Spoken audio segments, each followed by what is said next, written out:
오늘 우리에게 주신 하나님의 말씀은 창세기 31장 17절에서부터 29절까지의 말씀을 한번 교독해서 읽어보도록 하겠습니다. 제가 17절부터 읽겠습니다. 야곱이 일어나 자식들과 아내들을 낙타들에게 태우고 그 모든 바 모든 가축과 모든 소유물 곧 그가 밧단 아람에서 모든 가축을 이끌고 가나안 땅에 있는 그의 아버지 이삭에게로 가려하였어. 그때 라반이 양털을 깎으러 갔으므로 라헬은 그의 아버지의 드라빔을 도둑질하고 야곱은 그 거취를 아람 사람 라반에게 말하지 아니하고 가만히 떠나더라. 그가 그의 모든 소유를 이끌고 강을 건너 길르앗 산을 향하여 도망한지 3일 만에 야곱이 도망한 것이 라반에게 들린지라.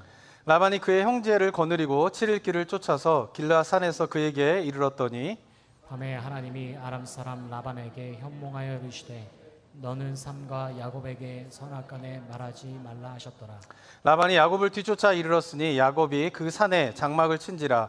라반이 그 형제와 더불어 길르앗 산에 장막을 치고 라반이 야곱에게 이르되 내가 나를 속이고 내 딸들을 칼에 사로잡힌 자같이 끌고 갔으니 어찌 이같이 하였느냐. 내가 즐거움과 노래와 북과 수금으로 너를 보내겠거늘 어찌하여 내가 나를 속이고 가만히 도망하고 내게 알리지 아니하였으며 내가 내 손자들과 딸들에게 입맞추지 못하게 하였으니 내 행위가 참으로 어리석도다. 29절 함께 읽겠습니다. 너를 해할 만한 능력이 내 손에 있으나 너의 아버지 하나님이 어젯밤에 내게 말씀하시기를 너는 삼가 야곱에게 선악간에 말하지 말라 하셨느니라. 아멘. 삼촌 라반을 위하여서 이제 20년을 일한 야곱은요, 많은 양과 염소를 이제 소유하게 되게 됩니다. 이제 많은 양과 염소를 소유하게 된 야곱은요, 6년 전에 가족을 데리고 라반의 집을 떠나서 고향으로 가겠다라고 하는 그 계획을 더 이상 미룰 이유가 없어지게 되었습니다. 그래서 이제 고향으로 다시 떠나고자 이제 계획을 하게 됩니다. 근데 문제가 있는데, 문제는 뭐냐면은 이 삼촌 라반이 이 야곱의 가족들을 그냥 순순히 보내주려고 하지 않는다라고 하는 것입니다. 그래서 야곱은요, 삼촌 라반이 집을 비운 그 틈을 타서 이제 가족들과 가축들을 데리고 가야겠다 결정을 하고 이제 도망을 치게 됩니다. 19절에서 20절을 보면요, 이렇게 기록되어 있는데 그때 라반이 양털을 깎으러 갔으므로 라헬은 그의 아버지의 드라빔을 도둑질하고 야곱은 그 거취를 아랍 사람 라반에게 말하지 아니하고 가만히 떠났더라, 이렇게 되어 있습니다. 이 양털을 깎으러 갔다, 이렇게 되어 있는데요. 고대에서는 이 양털을 깎는 일이 보통 에너지가 많이 소비되는 일이 아니었다고 합니다. 이 야곱 당시에 이제 있는 고대 문서의 기록을 보게 되면은 이 양털을 깎기 위해서는 한 300명에서 400명 정도가 한 3일 정도를 깎아야지만이 깎을 수 있는 작업이 이 양털 깎기의 일이었다라 그래요. 그리고 300명이나 400명 정도의 사람이 동원되지 못하면은 한 열흘 또는 2주 정도의 시간들을 보내야지만이 이 일들을 완수할 정도로 이게 고대 사회에서는 굉장히 힘든 작업이고 어려운 작업인 것이죠. 그러니까 이러한 양털 깎기 작업을 하기 위해서 라반이 집을 떠나게 된 것은 최소한 열흘에서 2주간의 시간이 있다라고 하는 것을 의미하는 것입니다. 그래서 라반이 없는 사이에 야곱은 도망갈 절호의 찬스를 이때다라고 생각을 하고는 라반이 없는 틈을 타서 라반에게 이야기하지 않고 가축과 이제 가족들을 다 데리고 이제 라반의 집을 떠나 고향으로 향하게 되게 됩니다. 이 많은 가축과 가족들을 데리고 야곱이 떠나게 되었을 때에 이 사실을 라반은요 3일 뒤에나 이제 듣게 되게 됩니다. 그리고는 이 야곱을 쫓기 위하여서 형제들을 데리고 이제 막 추격을 하게 되면서 제 7일 만에 이제 야곱의 일행을 붙잡게 되는 일들이 이제 오늘 본문에서 벌어지게 되는 것입니다. 자, 라반이 이렇게 야곱을 급하게 뒤쫓은 이유가 무엇 때문일까요? 첫 번째 이유는 무엇 때문이냐면은 야곱이 라반으로부터 많은 양과 염소를 이제 소유하게 됩니다. 라반은 6년 동안 야곱의 재산인 양과 염소가 이렇게 늘어나는 과정들을 보면서 내가 야곱에게 속았구나, 이런 생각을 하게 되었을 것이요. 얼룩진 양과 염소를 달라라고 하는 야곱의 제안이 별거 아닌 줄 알았는데 이게 보통 일이 아니라 6년이 지나다 보니까 자신이 가지고 있는 양과 염소보다 야곱이 더 많아지는 그런 일들이 벌어지게 되면서 야곱한테 내가 속았구나, 이렇게 생각을 하게 된 것입니다. 그러나 방법이 없는 건 아닙니다. 비록 얼룩진 양과 염소가 약속대로 야곱에게 주긴 주지만 이 야곱이 가지고 있는 거를 내 거인 것처럼 쓸 수 있는 방법이 있어요. 그것은 뭐냐면은 야곱의 집안이 떠나지 않으면 되는 거예요. 야곱의 집안이 떠나지 않으면 비록 양과 염소의 많은 양이 야곱의 것이긴 하지만 마치 이것이 라반의 것과 다름없는 그런 상황이기 때문에 절대 라반은 야곱을 떠나게 할 수 없었던 것입니다. 두 번째로 라반이 야곱을 급하게 쫓은 이유는 무엇 때문이냐면요, 자신의 집안이 섬기고 있는 드라빔 신상이 없어졌기 때문인 것이에요. 야곱이 이야기를 듣고 급하게 집에 돌아와 보니까 양과 염소만 데리고 간 것뿐만 아니라 그동안 집안이 섬기고 있던 드라빔 신상이 없어지게 된 것이에요. 자신의 딸인 라헬이 가져갔을 것이다 라고 하는 것은 생각하지도 못한 채 야곱이 이제는 양과 염소를 내 것에서부터, 라반이 생각하기엔 그런 것이죠, 내 거인 양과 염소를 가져갈 뿐만 아니라 이 집안을, 우리 집안을 망하기 위하여서 우리 집안을 지켜주는 수호신인 이 드라빔 신상도 가져갔구나 라고 생각을 하게 된 것이에요. 양과 염소뿐만 아니라 이 드라빔 신상까지 가져간 야곱을 어떻게 해요? 용서할 수 없는 거죠. 그래서 복수를 하기 위하여서 야곱을 급하게 뒤쫓아서 7일 만에 그 야곱을 붙잡게 되는 일이 이제 라반과 야곱 사이에 벌어지게 된 것입니다. 자, 그런데 지금까지 우리가 야곱과 라반의 이야기를 쭉 살펴보고 있는데 20년 동안 야곱과 라반의 관계가 어떻습니까? 표출되진 않았지만 그 밑에서는 어떻게 해요? 서로 속고 속이면서 이 갈등이 쌓일 대로 쌓여 있는 관계가 야곱과 라반의 관계인 것이에요. 그런데 이제 그 밑에서 쌓여져 있는 그 갈등과 그런 그 서로 속고 속이는 그런 상처들이 이제 어떻게 돼요? 이제 폭발하기 직전의 상황이 벌어지게 되게 된 것이에요. 야곱은 도망갔고 그 야곱을 라반이 쫓아가게 되어서 만나게 되는 그 순간 잘못하면 어떻습니까? 야곱도 굉장히 큰 세력을 가지고 있고요, 라반도 굉장히 큰 세력을 가지고 있는 것이에요. 이 둘이 부닥치게 되면은 정말 전쟁과 같은 일들이 벌어지게 되는 정말 일촉즉발의 그런 상황이 지금 벌어지게 되었다라고 하는 것입니다. 마치 폭풍 전야와 같은 시간들이 일주일이 지나게 되면서 이제 야곱과 라반이 서로 마주하게 된 것이에요. 그런데 야곱을 만난 라반은요, 야곱에게 출발할 때 가졌던 마음이 아닌 복수를 하기를 그만두게 되게 됩니다. 29절 한번 읽어볼까요? 한번 29절 한번 읽어보겠습니다. 시작. 너를 해야 할 만한 능력이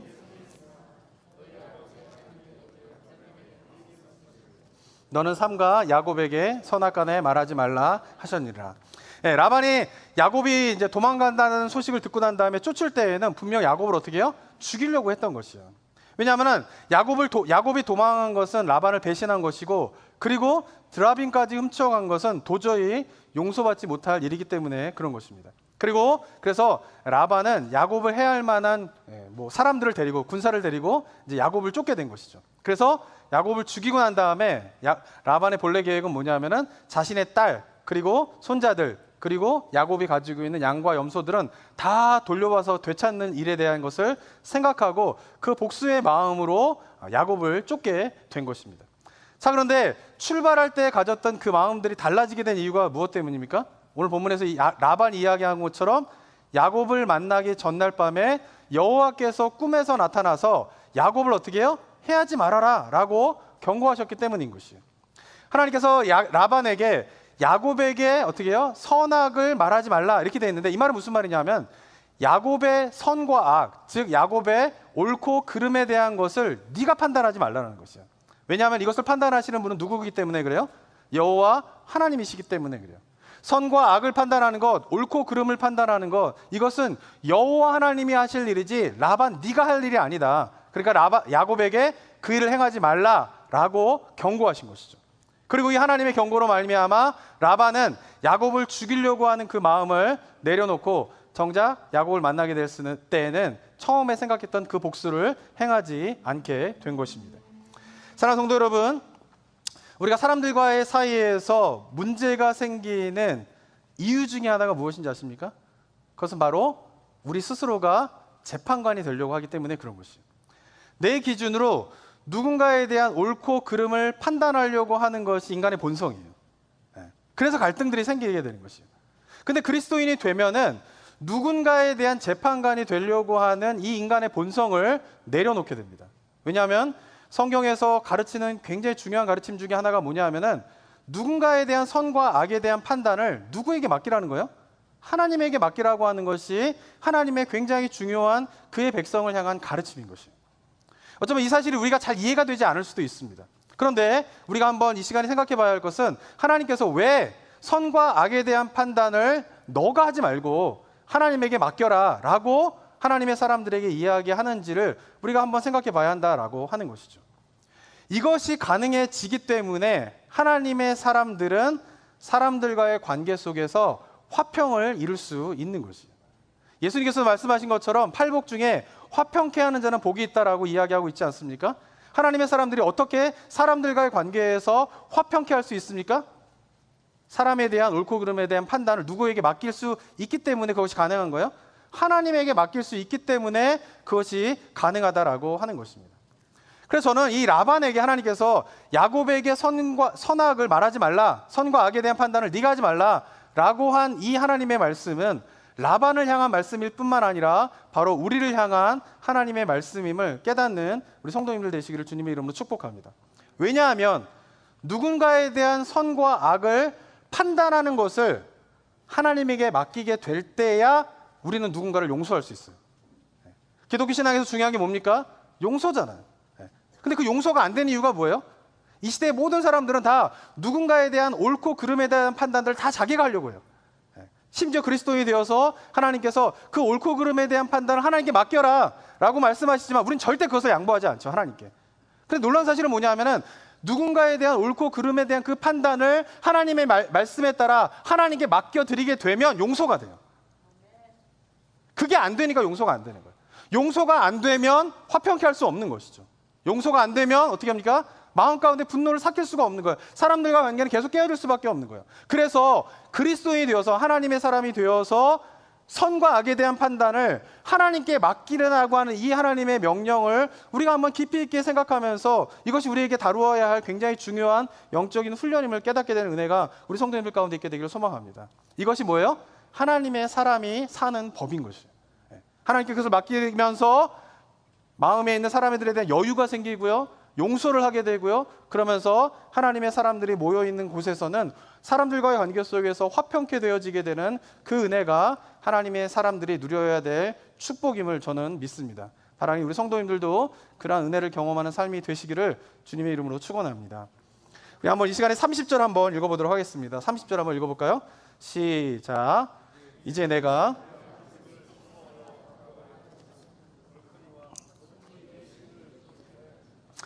비록 야곱을 죽이려고 하는 마음은 여호와 하나님의 경고로 말미암아 라반이 내려놨지만 그래도 라반은 끝까지 야곱을 쫓은 이유가 있었어요. 그것은 무엇 때문일까요? 야곱이 훔쳐갔다고 믿는 드라빔을 라반은 꼭 찾아야 되기 때문에 그런 것입니다. 그러면서 32절에 보면은 이렇게 이야기를 하게 됩니다. 외삼촌의 신을 누구에게서 찾든지 그는 살지 못할 것이요, 우리 형제들 앞에서 무엇이든지 외삼촌의 것이 발견되거든 외삼촌에게로 가져가소서 하니 야곱은 라헬이 그것을 도둑질한 줄 알지 못함이었더라. 야곱은요, 꿈에도 라헬이 드라빔을 훔쳤을 것이다 라고 생각하지 못했어요. 그렇기 때문에 라반이 왜 나의 신을 가져갔느냐라고 했을 때에 야곱은 자신 있게 얘기할 수 있었어요. 뭐라고 이야기합니까? 만약에 그 신을 우리 일행 중에 누가 가져갔다면 그를 죽이소서, 자신 있게 얘기하는 거죠. 그리고 야곱은 삼촌의 것을 아무것도 가져오지 않았죠. 오직 자기의 양과 염소만 데려왔기 때문에 자신 있게 만약에 우리가 삼촌의 것을 가지고 왔다면 다 가져가십시오, 제가 그것을 보상하겠습니다 라고 자신 있게 이야기를 하고 있는 것입니다. 이게 라반은요, 이제 야곱의 일행들의 장막을 샅샅이 찾아 헤매기 시작합니다. 그리고는 이제 라헬의 장막에 들어가게 됩니다. 라헬은요, 이 위기를 어떻게 넘기게 될까요? 34절과 35절 한번 읽어보겠습니다. 34절 읽겠습니다. 시작. 라헬이 그 드라빔을 가져 낙타 안장 아래 넣고 라반이 그 장막에서 찾아다가 라헬이 그의 아버지에게 이르되 마침 생리가 있어 일어나 영접할 수 없사오니 내 주는 노하지 마소서 하니라. 라반이 그 드라빔을 두루 찾다가 찾아내지 못한지라. 아버지가 장막으로 들어오게 되자 라헬은 어떻게 해야 합니까? 생리가 있어서 제가 일어날 수 없습니다, 용서하여 주십시오 라고 이야기하지만 실상은 무엇입니까? 훔친 드라빔을 낙타 안장 밑에다 놓고 그 위에 라헬이 앉아 있었던 것입니다. 이를 들키지 않기 위해서 아버지에게 지금 생리 중이라고 거짓말을 하게 된 것이죠. 아버지도 생리 중인 딸을 그 자리를 일으켜 세워가지고 막 뒤질 수 있는 그런 일을 할 수는 없는 거죠. 그래서 어떻게 됩니까? 결국 라반은 라헬이 훔친 드라빔을 가져가지 못하게 되게 됩니다. 자, 이 장면은요, 우리가 라반이 섬기는 수호신 드라빔이 얼마나 무력한 존재인가를 보여주고 있는 것이에요. 집안의 수호신인 드라빔을 라헬이 훔칩니다. 그 연약한 여인이 훔치는 거예요. 가져가는 거예요. 그리고 뭐예요? 자기의 엉덩이 밑에 깔고 앉은 거예요. 근데 상황이 어떻습니까? 전혀 그것에 대해서 아무런 능력도 발휘하지 못하는 게 뭐예요? 드라빔인 것이에요. 근데 이 사실을 알지 못하고 라반이 어떻게 합니까? 그 드라빔이 없어진 걸로 말미암아 그 드라빔이 없어졌기 때문에 이제 우리 집안은 망하게 되었다. 그리고 어떻게 해요? 열심히 쫓아가는 거예요. 하나님의 경고가 있어서 야곱을 쫓을 만한 이유가 사라졌음에도 불구하고 라반은 끝까지 야곱을 쫓아가게 됩니다.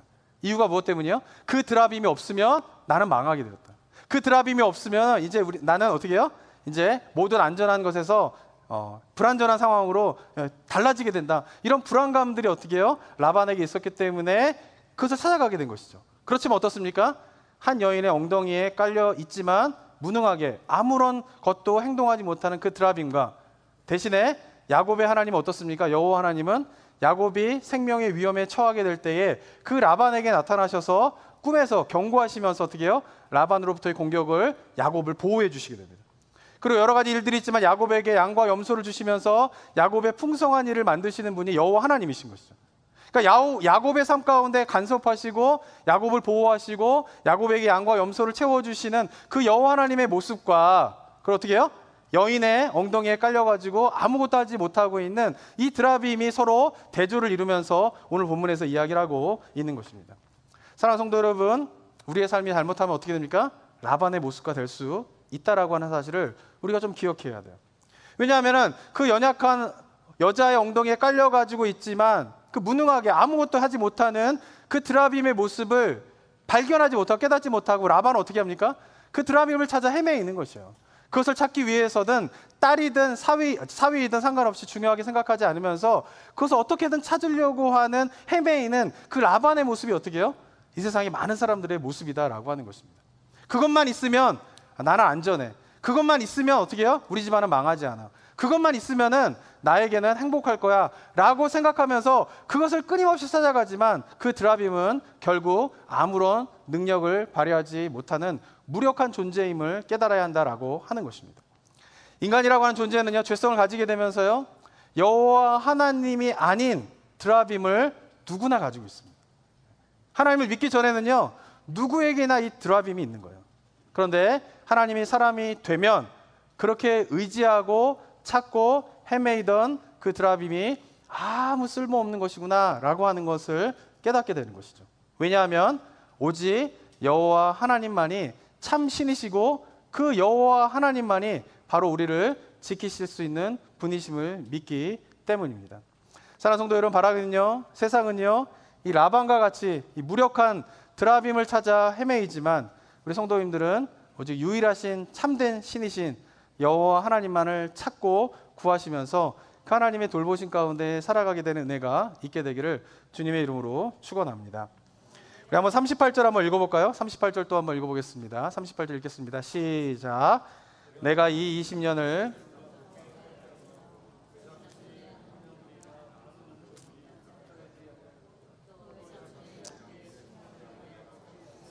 39절 또 읽겠습니다.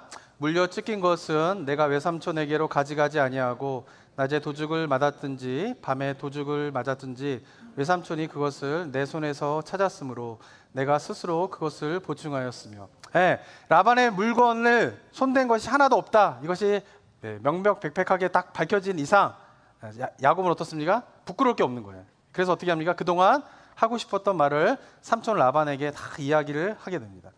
20년 동안 삼촌을 위하여서 일할 때에 야곱이 어떻게 일했다고 얘기를 하고 있어요? 암양과 암염소가 낙태하지 않았다는 거예요. 지금은 의학 기술이 발달했기 때문에 이것이 별거 아닌 것 같지만 고대 사회에서는 사람들을 어떻게 합니까? 아이를 갖고 난 다음에 아이를 갖고 10달 동안 잘 잉태해가지고 아이를 낳는 일이 보통 어려운 일이 아니에요. 중간에 유산되는 경우가 굉장히 많았죠. 동물도 마찬가지예요. 중간에 유산이 되거나 낙태가 되거나 그런 일들이 다반사인 고대 사회에서 야곱이 돌본 암양과 암염소는 낙태하지 않았다는 거예요.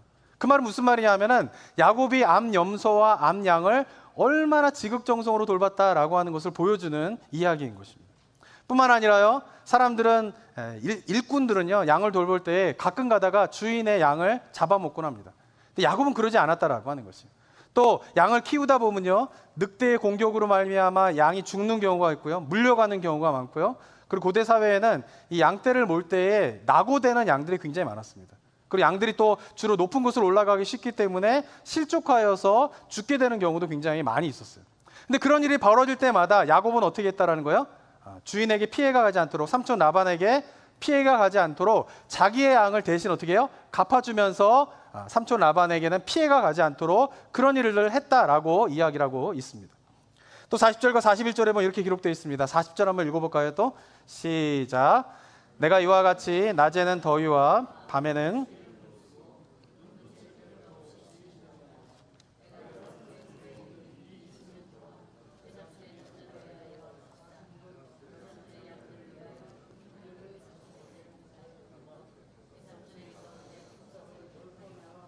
네, 야곱은 20년 동안 낮에는 더위와 밤에는 추위를 무릅쓰고 어떻게 해요? 눈 붙일 겨를도 없이 어떻게 해요? 양떼를 돌봤다라고 이야기를 하고 있죠. 잠을 설쳐가면서 20년 동안 지극정성으로 삼촌의 양을 돌보았는데 야곱에게 돌아온 삼촌의 반응은 무엇이었어요? 속임이었죠. 그것도 10번이나 야곱을 속이면서 자기의 품삯을 제대로 주지 않은 그 삼촌에 대해서 야곱의 마음이 어땠을까요? 분노했을 것이에요. 야곱 마음 가운데에 언젠가는 내가 이 삼촌을 복수하리라. 왜냐하면 야곱도 어떻게 해요? 만만치 않은 사람이잖아요. 우리가 잘 알고 있는 것처럼 당하고는 못 사는 사람이에요.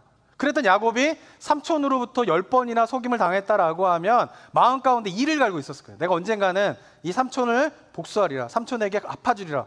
그래서 아마도 얼룩무늬 양과 염소를 요구하면서 그런 시간들을 보낸 것이죠. 그런데 결국은 어떻게 합니까? 야곱이 삼촌을 복수하지 않아요.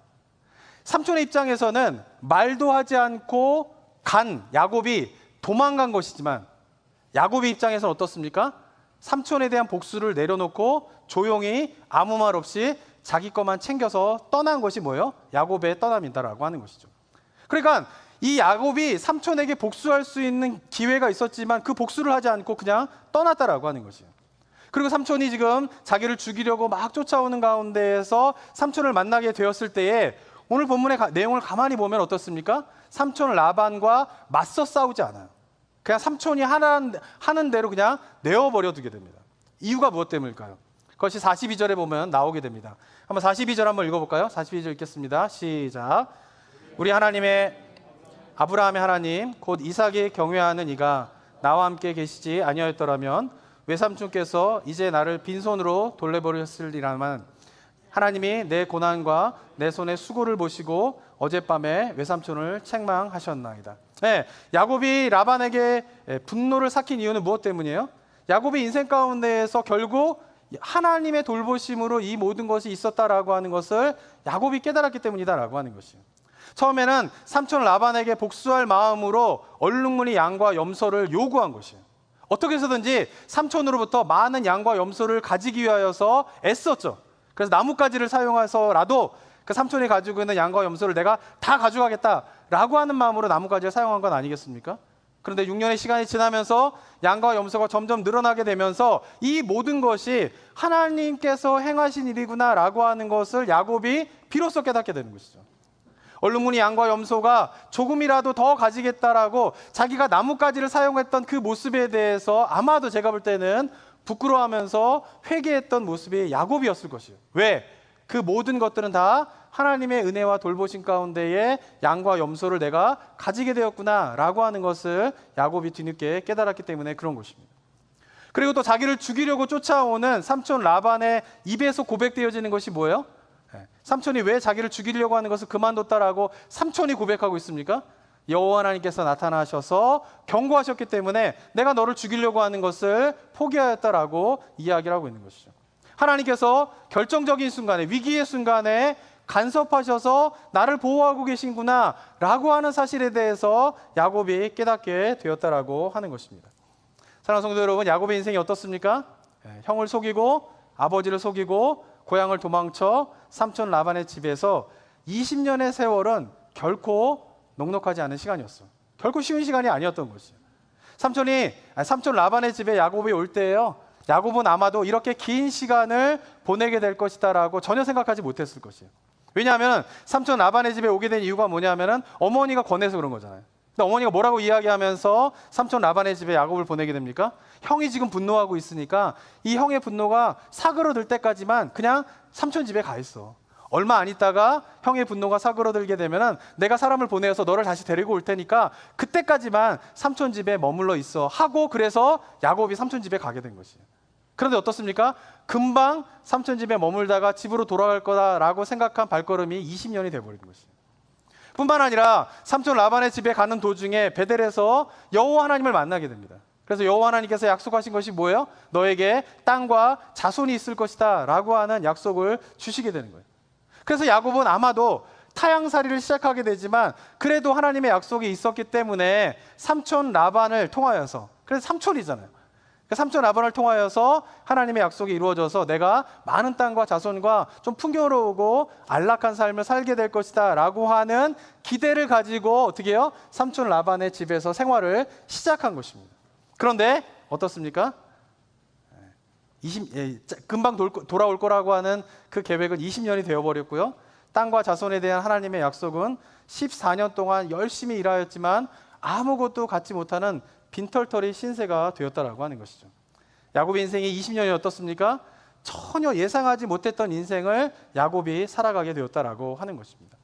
야곱은 아마도 이 전혀 예상하지 못한 인생을 살게 되면서 여호와 하나님에 대한 어떻게 해요? 마음에 불신이 생겼을 것이에요.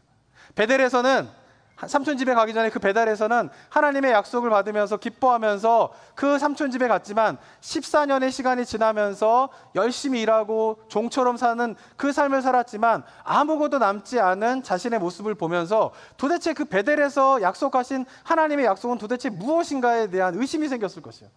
그 하나님께서 나에게 약속하신 그 약속은 도대체 무엇인가에 대한 의심이 생겼을 것입니다.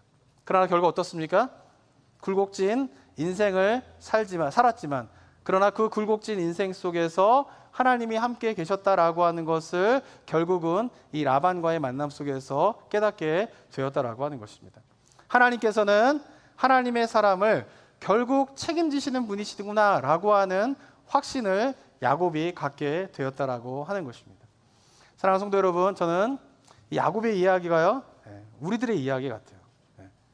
우리 성도님들 어떻습니까? 인생을 사시면서 어떠십니까? 돌아보시면은 젊은 날에 어렸을 때 계획한 대로 인생을 지금 살고 계십니까? 아마도 자기가 예상한 대로 인생을 살아가고 있는 사람들은 아무도 없을 것이에요. 야곱처럼 전혀 생각하지 못한 곳에서 20년의 세월을 살게 될 수 있고요. 30년의 세월을 살 수도 있게 되고요. 믿었던 사람으로부터 어떻게 해요? 배신을 당하게 되는 일들이 겪게 되고요. 열심히 일하였지만 결국 자기의 수중에는 아무것도 남지 않은 그런 허망한 허탈한 일들도 겪게 되는 것이 우리의 인생인 것입니다. 자, 그런데 우리가 이 야곱의 이야기를 통하여서 우리 성도님들이 오늘 이 시간 반드시 기억해야 할 것은 무엇이냐면은 우리가 그렇게 굴곡진 인생을 겪게 될 때에 그 굴곡진 삶에서 하나님의 사람들은 결국 하나님이 책임지신다라고 하는 사실을 믿으시기 바랍니다. 하나님의 그 돌보심이 그 굴곡진 인생 가운데 있다라고 하는 사실을 우리가 이 야곱의 이야기를 통해서 깨달으시기 바랍니다. 그리고 또한 기억하실 것은 뭐냐면은 하나님의 택함을 받은 사람은 어떠한 위협과 해가 있을지라도 결코 그 하나님의 사람을 해할 수 없다라고 하는 사실을 오늘 본문을 통해서 깨달으시기 바랍니다. 20년 동안 야곱을 라반이 힘들게 하지만 결국 그 라반을 굴복시키시는 분이 누구이십니까? 하나님께서 굴복시키시는 거예요. 하나님께서 나타나셔서 야곱 건드리지 말아라. 그는 내 사람이다. 하나님께서 선언하시는 거예요. 그러니까 라반이 어떻게 해요? 야곱에 대한 복수를 거둔 거죠. 라반이 야곱을 복수하지 않는 이유는 야곱을 용서했기 때문이 아니에요. 하나님이 두려워서 어떻게 해요? 야곱에 대한 복수를 내려놨던 것입니다. 하나님의 사람은 그렇게 아무리 어떤 해와 어려움이 있을지라도 결국은 그 하나님께서 돌보시고 하나님께서 책임진다라고 하는 사실을 오늘 본문 통해서 우리에게 이야기를 하고 있습니다. 바라기는 저와 여러분들이 이 하나님의 돌보심을 확신하는 은혜가 우리 성도님들 가운데 있게 되길 주님의 이름으로 축원합니다. 왜냐하면 야곱이 그렇게 굴곡진 인생을 살면서도 결국 그가 그 굴곡진 인생을 통하여서 깨닫게 된 게 뭐예요? 내 인생이 내 게 아니라는 거예요. 그 굴곡진 인생을 살게 되면서 결국 야곱이 고백하고 있는 것이 뭐예요? 내 인생은 여호와의 것이라는 것이에요. 이 깨달음이 우리 가운데 있어야 된다는 거예요. 근데 이 깨달음은 야곱이 그 굴곡진 인생을 살고 난 다음에 절실하게 깨닫게 되지만 내 인생은 하나님의 것입니다 라고 하는 사실은 이미 그 굴곡진 인생을 살기 전 베델에서 알았던 거예요. 그러니까 베델에서 하나님을 만날 때 하나님께서 너는 내 사람이다, 내가 너에게 땅과 자손에 대한 약속을 주겠다라고 약속하신 것이죠. 그때 야곱은 어떻습니까? 하나님이 나의 인생이 하나님의 것입니다, 내가 하나님을 위하여 살겠습니다 라고 한 고백이 베델에서 있었을 거예요. 우리가 본문에서 봤지만. 그런데 그 베델에서 만난 하나님의 약속이 20년의 시간들 속에서 자기가 원치 않던 곳에서 살게 되고 배신을 당하게 되고 굴곡진 인생을 살게 되면서 그것이 흔들리는 것이에요. 하나님이 도대체 계신 것인지, 하나님의 약속은 무슨 의미가 있는 거지. 그 굴곡진 인생을 살 때마다, 고비를 넘길 때마다 항상 하나님의 약속은 흔들리게 돼 있어요. 그 도대체 하나님의 약속은 무엇인가? 그러니까 하나님께서 나에게 말씀하신 그것은 어떤 의미가 있는가? 이런 갈등들이 우리 가운데 있지 않습니까? 야곱에게도 있었다라고 하는 것이에요. 그런데 그 굴곡진 인생을 살고 난 다음에 결국에 그 마지막에서 야곱이 고백하게 되는 것이 뭡니까? 하나님께서 택하신 그의 사람을 결코 포기하지 않으신다는 거예요. 이 사실을 야곱이 깨닫게 되기까지 20년의 시간이 걸렸다라고 하는 사실을 우리가 기억해야 하는 것이죠. 그러면서 우리도 마찬가지로 야곱이 깨달았던 이 깨달음을 우리도 깨닫게 될 때 그것이 바로 야곱의 축복인 것이에요.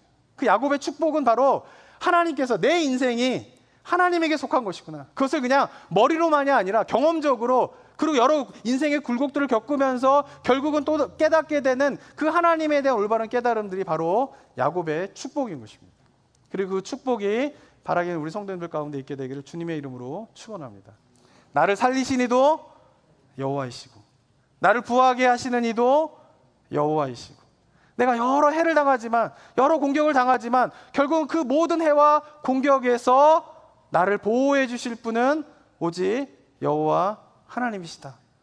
이 고백이 야곱의 고백만이 아니라 이곳에 계신 모든 성도님들의 인생 속에서 하나님께 드려지는 고백이 되기를 소망합니다. 그 축복을 우리가 맛보면서 그 하나님의 돌보심이 우리 가운데 있음을 믿으면서 이번 한 주간도 승리하며 살아가는 우리 성도님들 되시기를 주님의 이름으로 축원합니다.